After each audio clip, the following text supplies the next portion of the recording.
নাটোরের এক ডাক্তারের বিরুদ্ধে রোগীর কিডনি চুরির অভিযোগের তদন্ত শুরু করেছে 3 সদস্যের কমিটি।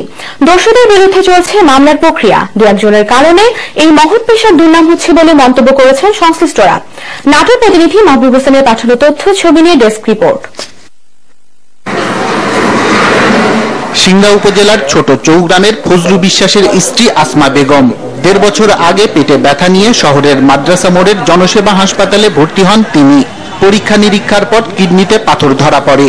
অপারেশন করেন রাজশাহী মেডিকেল কলেজ হাসপাতালের সার্জারি বিভাগের সহকারী অধ্যাপক doctor M A Hannan. Operation করার পরে তিনি আমার অসুখে ভুগেন না, আমি খাবার পারি না, মাজার সমস্যা, পেটের সমস্যা, নিকাশ বন্ধ হয়ে আসে, টিবল টিপতে পারছি না, ডাইন বাঁ কাতে 10 দিন শুবার পারিনি, ঘুম হয়নি, খালি ডাইন কাতে শুয়ে থেকেছি।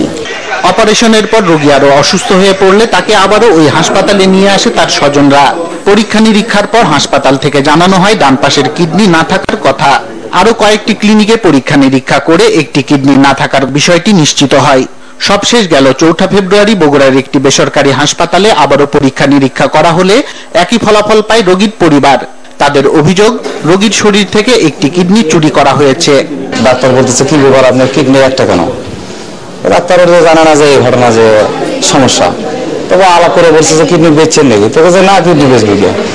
তারপর থেকে মনে করেন যে জনসেবা পরে আসা হলো, জনসেবা তো একই ঘটনা, রিপোর্টে একটাই আসে। অন্য জায়গাতে আবার রিপোর্ট করি, রিপোর্টে বাম দিকের কিডনি আছে, ডাইন দিকের নেই। তবে অভিযুক্ত ডাক্তারের দাবি, আসমা বেগমের একটি কিডনি নষ্ট হয়ে যাওয়ায় সাধারণ পরীক্ষা নিরীক্ষায় তা ধরা পড়ছে না।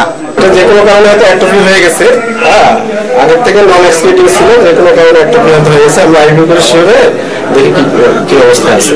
ঘটনা তদন্তে নাটোর সদর হাসপাতালের সার্জারি বিভাগের সিনিয়র কনসালটেন্ট AKM গোলাম কিবরিয়াকে প্রধান করে 3 সদস্য বিশিষ্ট একটি কমিটি গঠন করা হয়েছে। আমি নাটোর জেলার সিভিল সার্জন হিসাবে একটা 3 সদস্য বিশিষ্ট তদন্ত কমিটি গঠন করেছি।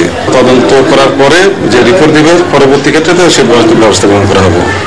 ঘটনাটি ধামাচাপা দিতে এবং বিষয়টি মীমাংসার জন্য রোগীর স্বজনদের নানাভাবে চাপ দেওয়া হচ্ছে বলে অভিযোগ পাওয়া গেছে।